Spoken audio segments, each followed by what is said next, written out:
Bueno, buenas noches. En la presentación de hoy está a cargo de dos compañeras con las cuales he trabajado y trabajo.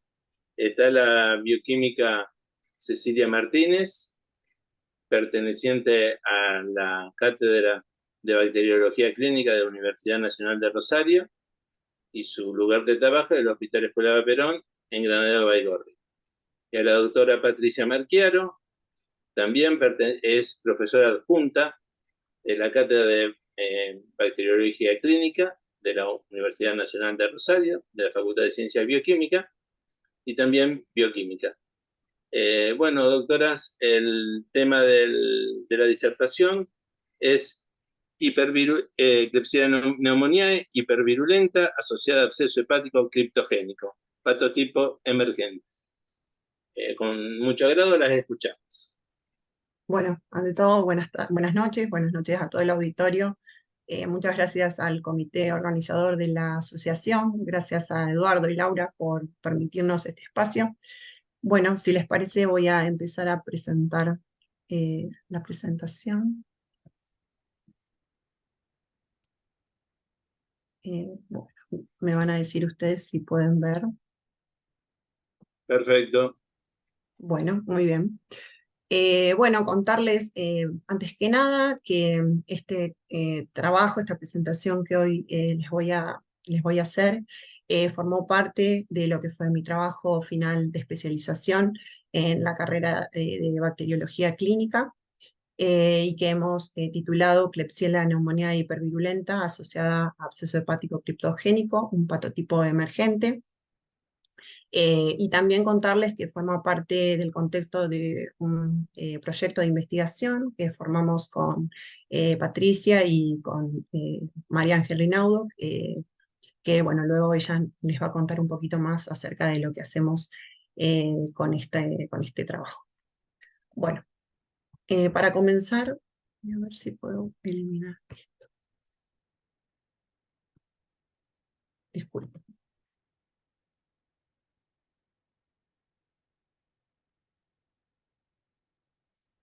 Bueno, para comenzar entonces, comentarles que la familia Enterobacteriaceae está formado por un grupo de géneros en el cual el género Klebsiella es uno de los más importantes. Este género está formado por un complejo de especies de Klebsiella pneumoniae, el cual está formado por 27 especies, entre las cuales Klebsiella pneumoniae en sensu estricto es el principal agente patógeno asociado a las infecciones en el humano. Si de patogenicidad y factores de virulencia tenemos que hablar, así como Klebsiella y el resto de los microorganismos, los factores de virulencia son importantes en la evasión del sistema inmune y en la adhesión y en el ataque en sostener una infección. Dentro de los principales factores de virulencia asociados a Klebsiella pneumoniae, encontramos el polisacárido capsular, que es una cadena de azúcares neutros, como por ejemplo la ramnosa, la sacarosa, cuya estructura ha permitido la clasificación del género Klebsiella pneumoniae en 78 serotipos capsulares. Además, el lipopolisacárido capsular, también productor de una endotoxina, también un importante factor de virulencia en Klebsiella. La presencia de adhesinas fimbriadas, como por ejemplo las de tipo 1 y 3, y no fimbriadas. La producción de sideróforos. Recordar que el hierro es una molécula de vital importancia en el desarrollo y crecimiento de las bacterias, y ellas se encargan de producir moléculas encargadas de secuestrar estas moléculas de hierro. En el caso de Klebsiella, la enterobactina y la yersinobactina son algunas de las más importantes y producidas por Klebsiella pneumoniae del tipo clásico. Además, por supuesto, la formación de biopelículas también es un importante factor de virulencia en Klebsiella. Ahora bien, cuando de patogenicidad y patotipos de Klebsiella tenemos que hablar, es importante remarcar que existe un patotipo, el más conocido y el mejor descrito en la literatura, que es el de Klebsiella pneumoniae clásica. Sin embargo, de un tiempo acá, ha venido a surgir y a describirse un nuevo patotipo, que es el que hoy vamos a tratar y voy a comentarles un poco más, el de Klebsiella pneumoniae hipervirulenta. Para comenzar y poder describir un poco mejor estos dos patotipos, les traigo aquí este pequeño recuadro que muestra algunas de las características más importantes, entre ellos, fundamentalmente las infecciones asociadas al patotipo clásico, que es entre las que se encuentran las infecciones del tracto urinario, neumonías, bacteriemias e infecciones abdominales. Por el lado del patotipo hipervirulento, la entidad clínica característica son los abscesos hepáticos. Y también se han observado otros sitios de tipo metastásicos, que pueden ser la formación de abscesos extrahepáticos, como por ejemplo los abscesos pulmonares, renales, óseos y prostáticos. También en piel y partes blandas, ocasionando fascitis necrotizante, en el sistema nervioso central, ocasionando meningitis, e incluso también pueden ocasionar endoftalmitis. Una principal característica que diferencia a ambos patotipos es justamente que en general en el patotipo clásico el sitio de infección suele ser único, mientras que en el patotipo hipervirulento, como les mencionaba recién, los sitios múltiples o metastásicos es una característica predominante y prevalecente entre las infecciones asociadas a este patotipo. En general, el patotipo clásico está asociado a pacientes que tienen alguna comorbilidad, como por ejemplo pacientes alcohólicos, pacientes en los extremos etarios, ya sean ancianos o niños, pacientes sometidos a procedimientos invasivos o inmunocomprometidos o en tratamiento antimicrobiano. Sin embargo, en el patotipo hipervirulento, no se demuestra que haya una asociación respecto a la edad, en que los pacientes puedan adquirir estas infecciones, y en general se ocurre en pacientes inmunocompetentes. Estas infecciones suelen estar asociadas a infecciones adquiridas en la comunidad, mientras que el patotipo clásico suele originarse y asociarse al ambiente intrahospitalario.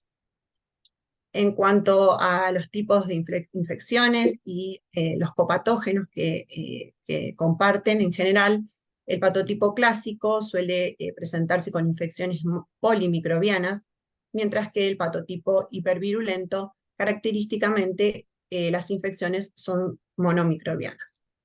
En general, en el patotipo clásico, los mecanismos de resistencia adquiridos están ampliamente descritos, y sin embargo, en el patotipo hipervirulento, la sensibilidad a los antimicrobianos es bastante buena, exceptuando, por supuesto, la resistencia natural al género de la ampicilina. En este esquema podemos ver algunos de los sitios que les mencioné recién, como los sitios fundamentalmente asociados a las infecciones de ambos patotipos, remarcando, por supuesto, lo que les comentaba de que la entidad característica del patotipo hipervirulento es el absceso hepático de tipo criptogénico. Cuando digo criptogénico me refiero a que el origen de este absceso es desconocida, no suele asociarse a procesos operatorios anteriores, por lo general la función hepática está conservada y es por ello que es tan característico. Vale remarcar que tanto las bacteriemias como neumonías e infecciones del tracto urinario suelen estar asociadas al patotipo clásico, también pueden estar presentes como infecciones asociadas, aunque en menor medida, al patotipo hipervirulento. Y una nota, haciendo referencia a lo que es bacteriemia, se ha observado que muchas de las infecciones pueden comenzar cursando con bacteriemias sin un foco aparente, y estar producidas justamente por este patotipo hipervirulento, y el foco se mantiene oculto o aparece luego de la investigación del paciente.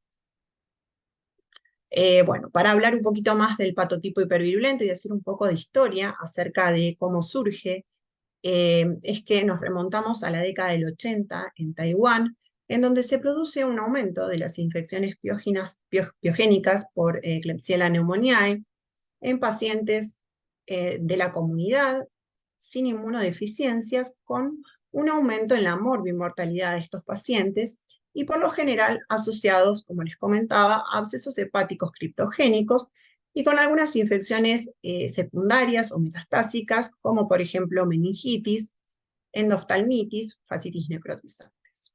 Ahora bien, ¿qué característica presentaban estos aislamientos asociados a este tipo de infecciones?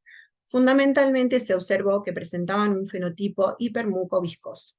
Esta característica puede ser observada en el laboratorio a través de una prueba o test, que es una prueba muy sencilla, el string test, que consiste en desarrollar las colonias de Klebsiella en una placa de agar sangre y con una ansa o bacteriológica tomar la colonia y estirarla para formar lo que se conoce como un hilo o cuerda, que cuando este hilo tiene un largo mayor a 5 milímetros, se puede decir que esta prueba o test es positiva. Hasta este momento, inicialmente, tanto el fenotipo hipermucoviscoso como el hipervirulento eran indistinguibles. Es por eso que inicialmente muchos de los artículos y reportes utilizaban esta prueba como para identificar al patotipo hipervirulento. Ahora bien, con el correr del tiempo, los estudios, se fue detallando un poco más las características de este patotipo hipervirulento y se observó que estos aislamientos presentaban genes de virulencia eh, que los diferenciaban del patotipo clásico. Para mencionarles algunos y los más importantes, tenemos a los genes reguladores del fenotipo mucoide, RMPA y RMPA2, que son genes que estimulan la producción de la cápsula. También genes asociados a la producción de salmoquelina y aerobactina, que son dos sideróforos importantes asociados al operón IRO en el caso de salmoquelina y el operón IUC en el caso de aerobactina. Y se observan en la imagen que aquí les presento, estos genes están ubicados fundamentalmente en plásmidos de virulencias. Algunos de los plásmidos mejor conocidos y mejor descriptos, el PK2044, PEVIR y PLBPK, que nótese son plásmidos de gran tamaño, de alrededor de 20.000 pares de bases, y que no están presentes en el patotipo clásico. Además, algunos otros genes, como por ejemplo el gen de la colibactina, que es una molécula que se ha visto asociada a daño del ADN y que está codificada dentro del cromosoma en una isla de patogenicidad, junto con, por ejemplo, otro sideróforo también presente en este patotipo hipervirulento, como la Yersinia bacteria. En esta imagen, este esquema, vuelvo a mostrarles los dos plásmidos que les mencionaba anteriormente, y en él la ubicación de estos genes de virulencia bien descriptos y característicos de este patotipo. Los genes RMPA y RMPA2 y los operones que codifican para salmoquelina y aerobactina. Ahora bien, una característica, una clasificación que les comenté de Klebsiella a través de los serotipos capsulares, se ha visto una fuerte asociación fundamentalmente al serotipo capsular K1 y en menor medida al serotipo capsular K2, asociado a estas infecciones de Klebsiella hipervirulenta. Estos dos serotipos capsulares tienen una mejor evasión del sistema inmune y una mayor supervivencia en los tejidos. Ambos serotipos se caracterizan por presentar este fenómeno de hipercápsula. Observen en esta imagen cómo la cápsula de una Klebsiella hipervirulenta puede incluso doblar o triplicar la cápsula de una forma clásica de Klebsiella.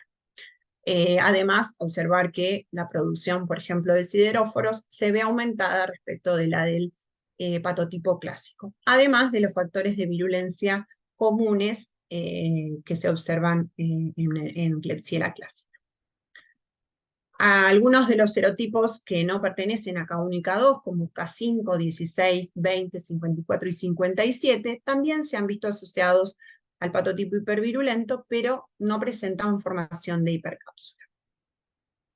Ahora bien, como les comenté inicialmente, había una delgada línea entre lo que es el fenotipo hipermucoviscoso y el fenotipo hipervirulento, que con el correr de las investigaciones se fue cada vez delimitando aún más y se permitió establecer las diferencias que existen entre ellos y una zona que para nosotros fue la de más importancia a la hora de plantear nuestro trabajo de investigación, una zona común en la que se intersectan las características del fenotipo hipermucoviscoso y el fenotipo hipervirulento, y que para nosotros son marcadores de gran importancia, también que se asocian frecuentemente a este patotipo, y que son el serotipo K1 y K2, los genes RMPA y RMPA2 y la producción de sideróforos.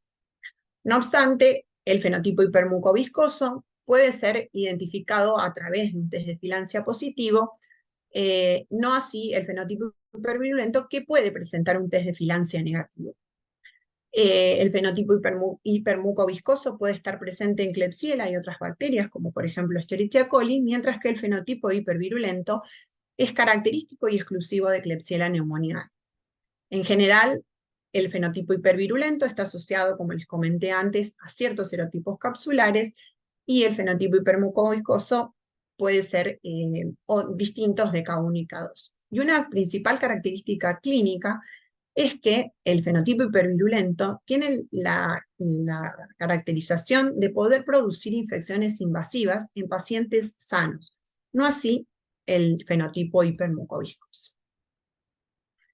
Ahora bien, se ha visto en los estudios de clonalidad y estudios epidemiológicos que tanto el serotipo capsular K1 se haya asociado a un clon prevalente, que es el ST23, y en el caso del serotipo capsular K2 se observa una mayor diversidad clonal asociado a una diversidad de STs como el 65, 375, 86, 25, 380 y 66.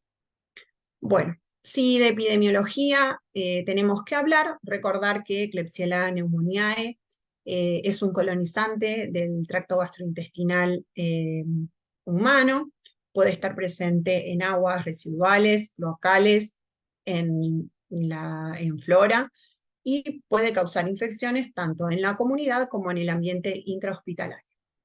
En este mapa podemos observar sitios que están coloreados en rojo, que son áreas en donde la frecuencia de infecciones por este patotipo hipervirulento es muy alta.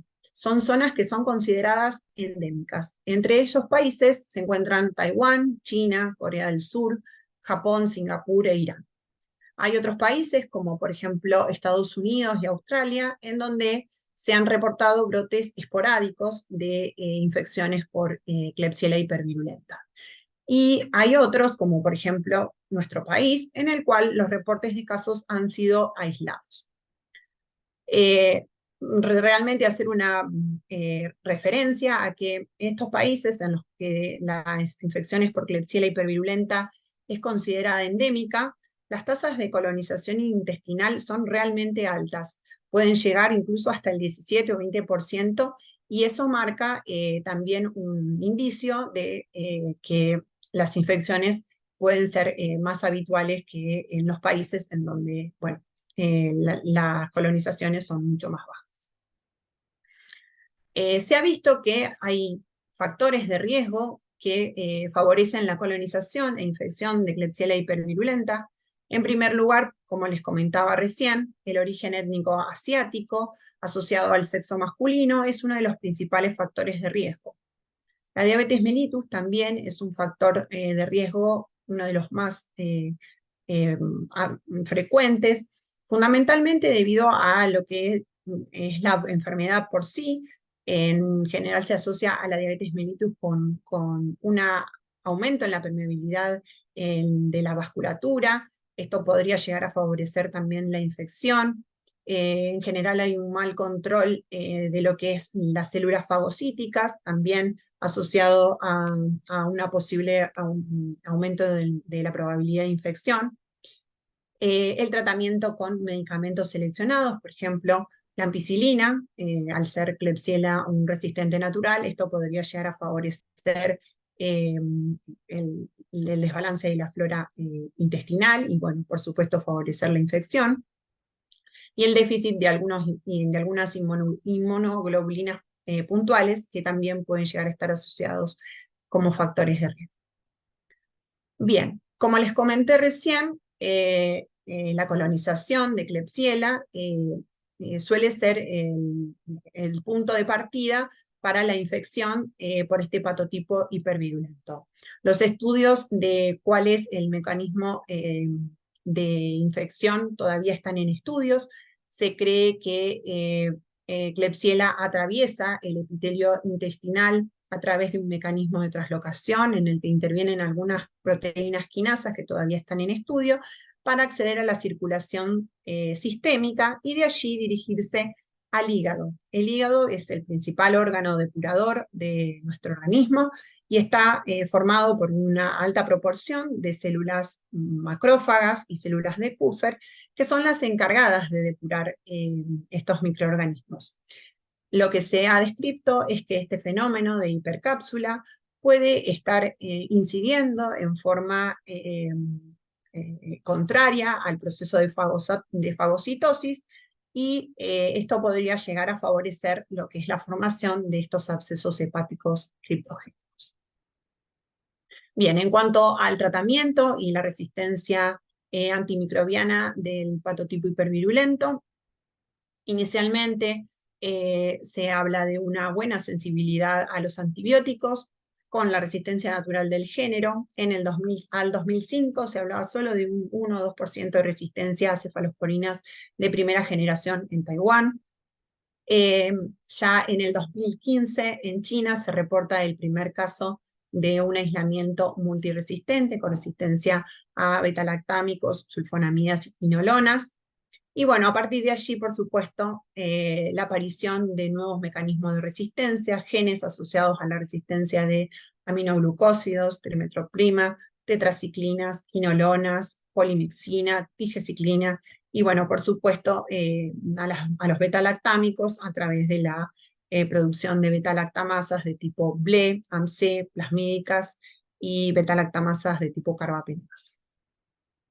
En esta situación es que se vuelve un problema, ya que empiezan a aparecer nuevos patotipos que resultan de la asociación de formas clásicas que pueden adquirir estos plásmidos de virulencia, o a la inversa, formas hipervirulentas que puedan adquirir plásmidos de resistencia. Hace muy poquito, un mes atrás, la Organización Panamericana de la Salud eleva un reporte para que se tenga en cuenta evaluar un riesgo moderado ante un aumento de casos en la región de las Américas de Klebsiella pneumoniae hipervirulenta portadora de genes de carbapenimasas. Por eso tan importante la vigilancia y estar atentos ante una posible situación de infección por este patógeno. En cuanto a los clones circulantes, a nivel global, pueden observar en este mapa como la zona más coloreada es, como les vengo comentando hasta ahora, la zona de Asia y China, en donde en China se pueden observar, como ven, más de 50 secuenciotipos asociados a 14 serotipos celulares distintos. Y bueno, mencionar por supuesto que en nuestro país, ya en el año 2014, el grupo de Cejas reporta el primer aislamiento de Klebsiella pneumoniae, secuenciotipo 23, asociado a un productor de carbapenemasa de tipo KPC2. Bien, ¿cuáles son los desafíos entonces para el laboratorio de microbiología en la identificación de este patotipo para que pueda hacer un diagnóstico precoz? En primer lugar, el cuadro clínico en correlación con el test de filancia, estar atentos. Nosotros en nuestro trabajo elaboramos y distinguimos algunos de los criterios de inclusión para poder asociar muestras que puedan estar justamente asociadas a este patotipo hipervirulento, como por ejemplo las muestras, por supuesto, en primer lugar, de absceso hepáticos criptogénicos, o muestras de hemocultivos o procesos infecciosos invasivos, todos aquellos pacientes que tengan una clínica compatible con la infección, pacientes que puedan tener sitios de metástasis, aunque esas muestras no puedan ser recabadas y llevadas al laboratorio, también tenerlo en cuenta, las bacteremias sin foco. Esto es importante a la hora de poder estar alerta de la presencia de este patotipo. Y por supuesto, en áreas que no son endémicas como la nuestra, para concluir y poder definir este fenotipo, vamos a necesitar de la adición de la caracterización de los serotipos capsulares, fundamentalmente K1 y K2, y el hallazgo o la presencia de los genes de virulencia. En algunos países, como por ejemplo en China, ya se encuentran en el mercado herramientas como la inmunocromatografía para poder detectar estos serotipos que les comentaba con anterioridad, que son los prevalentes, como son K1 y K2. Bien, ahondándonos en el caso que tuvimos en el transcurso de nuestro estudio, cabe aclarar que la búsqueda activa de estos aislamientos comenzó en el 2020 y bueno, este fue el único caso que tuvimos hasta el momento en el que yo había realizado la presentación. Se trata de un paciente masculino de 60 años con antecedentes de etilista crónico que se presenta a la guardia del hospital con un cuadro de evolución de 4 días, de registros febriles de 40 grados constatados, con náuseas, dolor lumbar izquierdo sin irradiación, que niega disneas, artralgias, mialgias, síntomas urinarios y cualquier otra sintomatología acompañada. Es de nacionalidad argentino y no refiere antecedentes de viaje. Se interpreta el caso al ingreso como un síndrome febril en estudio. El laboratorio de ingreso, para mencionarle algunos de los datos más relevantes del laboratorio, una eritrosedimentación, una PCR y procalcitonina elevadas, indicadores de una posible infección. Los glóbulos blancos, 4.500, con un predominio de neutrófilos, y una elevación de las enzimas hepáticas como GOT y GPT y una bilirrubina aumentada a expensas de la fracción directa. El laboratorio de microbiología, inicialmente se toman hemocultivos y un urocultivo, y se inicia el tratamiento empírico con ceftriaxona y metronidazol, que realiza por 5 días. A las 24 horas se obtienen positivos los hemocultivos con rescate de Klebsiella pneumoniae y un resultado de urocultivo negativo. Ante esta situación se solicitan exámenes complementarios, se realiza una ecografía abdominal que muestra un área difusa en el hígado heterogénea de aproximadamente 65 por 35 milímetros, que se drena y se envía a anatomía patológica y a microbiología. Del cual en nuestro servicio obtenemos el cultivo del absceso hepático, también positivo para Klebsiella pneumoniae. La evolución del paciente es buena y se le da el alta con un tratamiento oral, con amoxicilina clavulánico cada 8 horas, y se lo recita a los 28 días para control por TAC, en el que se observa disminución del tamaño del absceso, y se le indica una continuación del tratamiento por 28 días más. Bien, ¿cuáles fueron los materiales y métodos que empleamos para hacer el estudio de estos dos aislamientos, del hemocultivo y del absceso hepático? En primer lugar, indicar que, como les comenté antes, formaba parte de un estudio en el cual el screening era realizado a través del test de filancia, lo utilizamos como método de tamizaje, hicimos la identificación y la sensibilidad por Vitek, se hicieron la detección de los marcadores de virulencia RMPA, RMPA2, IUCA e IROB, y además se realizó la identificación del serotipo capsular a través de la identificación de los genes cromosomales WZC y MAGA asociados a K1 y ORF10 asociado a K2. Y además se realizó el estudio y la identidad clonal de ambos aislamientos por ODPCR y MLST. Bien, ¿cuáles fueron los resultados? Bueno, entonces, al inicio, este paciente con un cuadro febril, la muestra primaria que obtenemos en el laboratorio son los hemocultivos positivos a Klebsiella. Inicialmente, el servicio considera estos hemocultivos como una bacteriemia sin un foco aparente.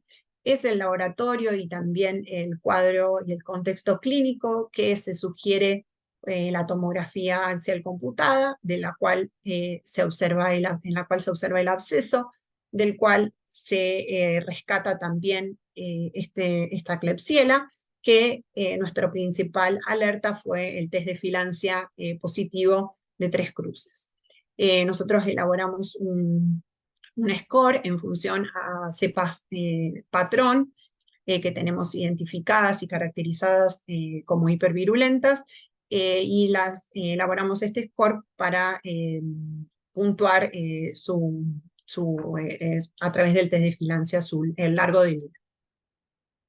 Bueno, finalmente entonces, a través de la sensibilidad que dieron ambos aislamientos, tuvieron el mismo antibiotipo, ampliamente sensible con la resistencia a ampicilina. Se pudo determinar que la bacteriemia estaba asociada a este absceso hepático criptogénico, puntualmente, como había comentado antes, monomicrobiano, característica de este tipo de infecciones. La detección de los genes de virulencia dio positiva para los genes RMPA, RMPA2, IROB y UCA, y el serotipo capsular identificado fue a través del ORF10 como el serotipo K2. Esto nos permitió realizar el primer reporte de un aislamiento de Klebsiella pneumoniae hipermucoviscosa e hipervirulenta de serotipo K2 en nuestro hospital. Bueno, en cuanto al análisis clonal de ambos aislamientos, primero realizamos una ODPCR, que es una técnica sencilla, económica, que puede ser realizada en un laboratorio de mediana complejidad, que pueda acceder a las técnicas de biología molecular, y es de gran utilidad para poder hacer un análisis de clonalidad de aislamientos. Lo que hacemos es utilizar cebadores degenerados en una mezcla equimolar, y se generan estos patrones de bandas que son los que nosotros observamos y comparamos. Para hacer el estudio, lo que solemos hacer es utilizar algunas cepas control. Estas son cepas que teníamos caracterizadas de un estudio de investigación que también hicieron las chicas, y utilizamos cepas control de serotipo K2 y alguna de serotipo K1, y lo que observamos en el patrón de bandas es que tanto el aislamiento del hemocultivo como el del absceso hepático presentaron el mismo y similar patrón de bandas, y a su vez un patrón de bandas similar a uno de los aislamientos cepas controles asociadas al ST375. Ante esta situación, lo que hicimos fue enviar el aislamiento, el ADN, para poder obtener el secuenciotipo por MLST, y así como lo habíamos visualizado con la ODPCR, pudimos finalmente saber que se trataba del ST375. Solo remarcar que ya en Taiwán y Corea ya se habían reportado casos de bacteriemias asociados a abscesos hepáticos por este secuencio. Y a nivel local es el primer reporte a través de este secuencio tipo asociado a esta infección. Bueno, para concluir, Identificamos el primer aislamiento de Klebsiella hipervirulenta e hipermucoviscosa, secuenciotipo 375, serotipo K2, asociado a absceso hepático de nuestra región y previamente reportado en Taiwán, asociado a este mismo síndrome. La hipermucoviscosidad es un marcador fenotípico de Klebsiella hipervirulenta y puede evaluarse en el laboratorio a través de un ensayo sencillo, como es el test de filancia, aunque no es exclusivo de este patotipo. Es por ello que en zonas endémicas como la nuestra, la búsqueda de Klebsiella hipervirulenta debe realizarse sumando marcadores genéticos, sumado a un diagnóstico clínico sugestivo para este tipo de infecciones. La detección precoz de Klebsiella hipervirulenta permitirá alertar sobre la circulación de este patotipo hipervirulento emergente a nivel global y prevenir infecciones metastásicas severas. Bueno, ahora Patrick les va a comentar un poquito acerca de lo que es nuestro trabajo. No sé si Patrick querés... Sí, bueno, buenas tardes. Bueno, como me presentó Cecilia al principio, yo soy docente en el área de bacteriología y trabajo desde hace muchos años en mecanismos de resistencia a antibióticos, principalmente carbapenemasas en bacilos negativos como enterobacterias, y desde el año 2015-2016, junto con María Ángeles Rinaudo, que también es bioquímica, especialista en bacteriología y que trabaja en el área, en la facultad, en el área de bacteriología. Ella también es eh, jefa de bacteriología del Sanatorio Británico, y junto con el doctor Esteban Nannini, alertaron sobre la presencia de cepas de Klebsiella con estas características de ser hipermucoviscosas y recuperadas también de abscesos hepáticos criptogénicos. Entonces, eh, a partir de ese momento, 2015, 2016, hasta el 2019, nos han derivado al laboratorio de la facultad en el área nuestra, y hemos trabajado también con Adriana Limansky, que era profesora del área de la jubilada del Instituto de Biología Molecular de Rosario, y hemos caracterizado cepas de Klebsiella pneumoniae con este fenotipo de hipermucoviscosidad recuperados de abscesos hepáticos criptogénicos, alrededor de unas 8 cepas de distintos hospitales o centros o sanatorios, institutos privados de algunas provincias de la Argentina, y de las cuales Cecilia utilizó en este trabajo como como controles positivos. Les estudiamos eran todos pacientes como les dije, con abscesos hepáticos, y algunos de los cuales se les recuperó estas clepsielas hipermucoviscosas también a partir de bacteriemias, y habían desarrollado focos metastásicos en pulmón, causando neumonías o empiemas, también en otras partes del cuerpo, como endoftalmitis, por ejemplo, entre otros. O sea que los pacientes habían tenido, a diferencia de caso de Cecilia, que en este caso no tuvo metástasis, sí con metástasis. Bueno, identificamos esos 8 aislamientos y eran, si bien la mayoría no eran muchos aislamientos igual, pero de esos 8 aislamientos entre 2015 y 2019, la mitad eran K1 y la otra mitad K2, pero dentro de los K1 la mayoría era el ST23, que es el clon que está, digamos, predominante a nivel global en todo el mundo. Y llamó la atención que de los serotipos capsulares K2, de las 4 cepas, eran las 4 diferentes, o sea que hay una gran diversidad de estos clones circulando por nuestro país. Cuando le hicimos los factores de virulencia, todos tenían dentro de estos marcadores que habló Cecilia, todos tenían, como de los 4 que probamos, al menos casi 2, o sea, de los RMPA, bueno, y el sidrófeno de la salmoquelina, el IROB, todos. Y luego RMPA2 y el otro sidróforo y UCA no en todos, pero bueno, había 2 o 3 cepas nomás que no lo tenían. Así que estamos hablando de que hay una gran, digamos, diversidad de clones circulando en nuestro país y, como dijo Cecilia, y lo remarcó en la literatura, y en Argentina se ha reportado hasta ahora uno, por lo menos de lo que tenemos eh, analizado y visto en base de datos, es que están empezando a adquirir también resistencia por genes codificantes de carbapenemasas. En Argentina hay una ST23, serotipo K1, con las carbapenemasa KPC. Así que bueno, si bien son endémicos, como dijo, en varios países en Asia, ya se están extendiendo en Latinoamérica, como dijo Ceci, la Organización Mundial de la Salud ya está, la Organización Panamericana de la Salud está alertando sobre aumento de casos de estas cepas virulentas y resistentes a los carbapenemes, bueno, siendo una complicación agregada a la hipervirulencia, a la resistencia a los carbapenemes.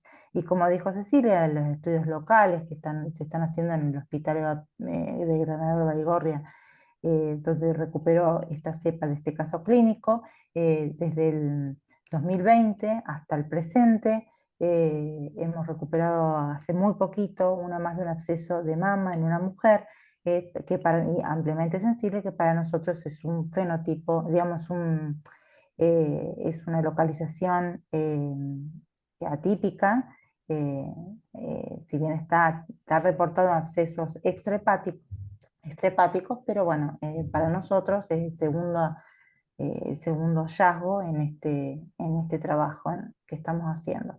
Así que bueno, es también un serotipo capsular K2 y bueno, y un secuenciotipo 412 que ha sido reportado como asociado también a multiresistencia en otros países, incluso con resistencia plasmídica a colistin, además de carbapenemasas. Así que bueno, se están lentamente distribuyendo, diseminando desde el año 1980, como dijo Ceci, al presente, y bueno, lo importante es estar alerta ante esta característica de esta hipermucoviscosidad, por lo menos, como dijo Cecilia, o sea, o de bacteriemia sin foco aparente, o bueno, obviamente de abscesos hepáticos, o de otro tipo de patologías que nos llame la atención, esta mucosidad que la verdad es como una goma, más que el chorreado de las típicas Klebsiella, es una goma que cuesta, llama la atención porque cuesta levantar. Así que bueno, seguimos trabajando seguiremos trabajando en la facultad, estudiaremos los plásmidos, tenemos idea de avanzar un poco más en la parte de la caracterización molecular, y bueno, junto en el laboratorio, junto con María Ángeles Rinaudo, Laura Colombo, bueno, el grupo con Cecilia y también Valeria David, bueno, Susana Díaz, formamos un grupo de personas que estamos puntualmente ahora abocadas a estudiar un poquito más la parte molecular de estas cepas. Bueno, muchas gracias.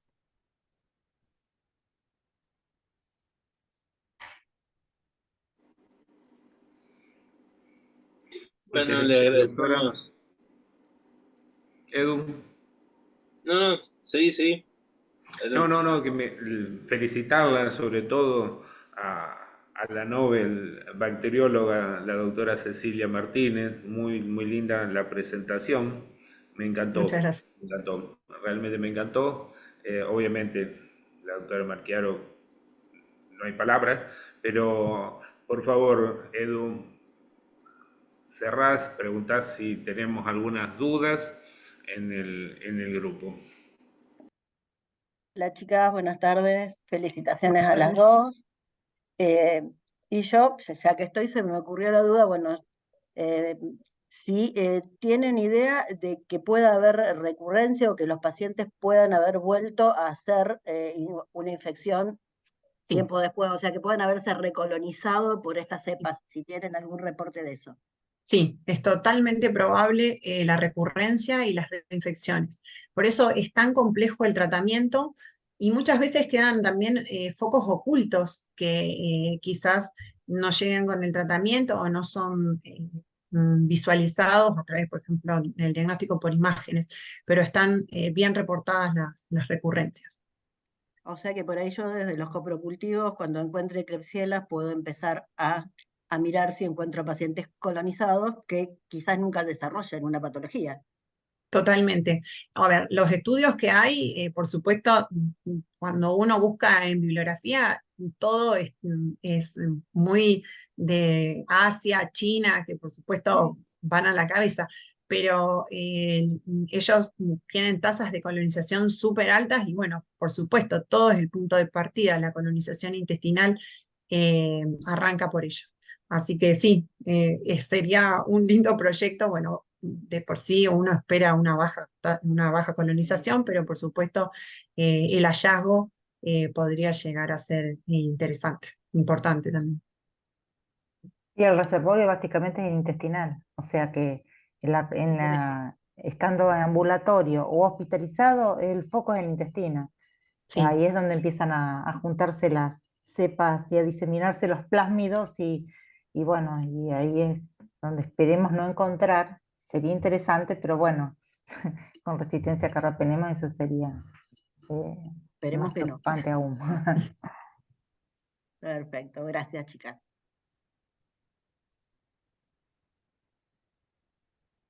Con respecto a las resistencias, son todas casi totalmente sensibles, ¿no es cierto? La gran mayoría.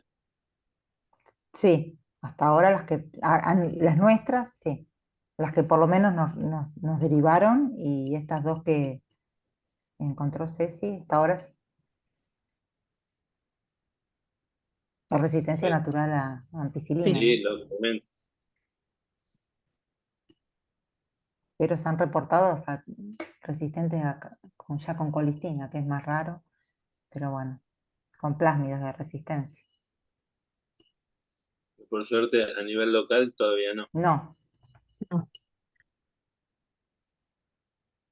Una pregunta clínica. Este paciente que informaron que era etilista crónico, ¿tenía ya daño hepático o como fibrosis o algún tipo de daño que justifique que haya sido eso lo que llevó a la Klebsiella a hacer el absceso?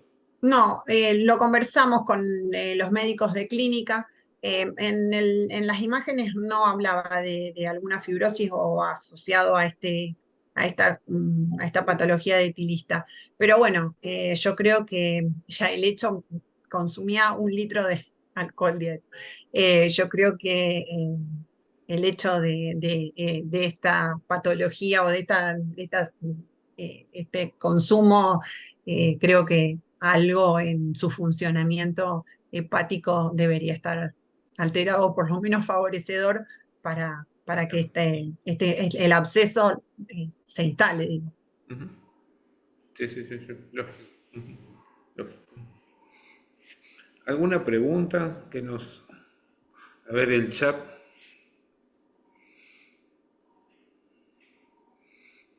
¿Alguna pregunta del auditorio?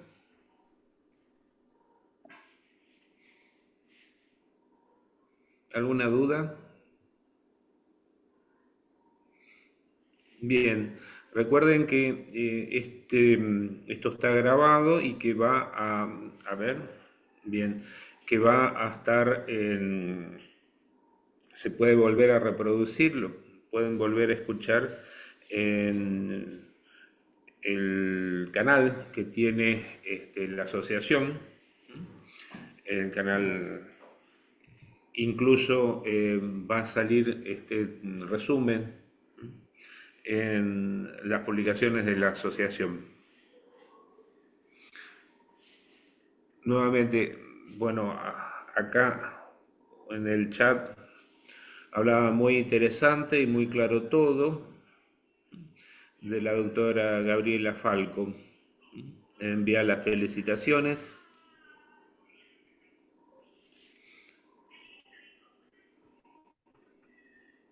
Eduardo, entonces, si no Bueno, hay vamos más... cerrando, agradeciéndole a las Ah, doctoras por la espectacular presentación que han dado y esperarlo en la próxima presentación, que sería en el mes de mayo. bueno, muchas gracias a ustedes. Muchas gracias. Bueno, muy bien. Muy buenas noches y nos Hasta estaremos luego. viendo en el mes de mayo. Muchísimas gracias a Bueno. todos.